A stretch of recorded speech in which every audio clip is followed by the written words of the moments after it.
Hi friends, ఇది whey protein లేదా protein powder అనుకుంటున్నారా?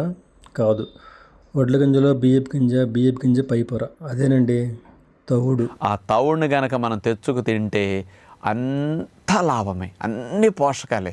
ఎంత బి విటమిన్స్ ఉంటాయో, ఎంత ఐరన్ ఉంటుంది అసలు. అంటే రోజు మొత్తానికి కావాల్సిన ఐరన్ దగ్గర ఒక 100 గ్రాముల తవుడు తిన్నామంటే వెళ్ళిపోతుంది. అంటే బి విటమిన్స్ మొత్తం వెళ్ళిపోతాయి. అంటే మంచి బలం వస్తుంది, పోషకాలు ఎక్కువ ఉంటాయి అన్నమాట. చాలామంది తౌడును తేలికగా తీసి పడేస్తుంటారు. కానీ ఇందులో ప్రోటీన్లు, విటమిన్లు, ఖనిజాలు చాలా ఎక్కువగా ఉంటాయి. వాపు ప్రక్రియను, సూక్ష్మజీవులను నివారించే గుణాలు కూడా అధికమే. అందులో 400కు పైగా రసాయనాలు ఉంటాయని కొలరాడో విశ్వవిద్యాలయానికి చెందిన ఎలిజబెత్ రాన్ చెబుతున్నారు. మన శరీరానికి అవసరమైన థైమిన్, నియాసిన్, విటమిన్ B6 వంటి కీలకమైన విటమిన్ల మోతాదులు సగం వరకు ఒక్క తౌడుతోనే లభిస్తాయని వివరిస్తున్నారు.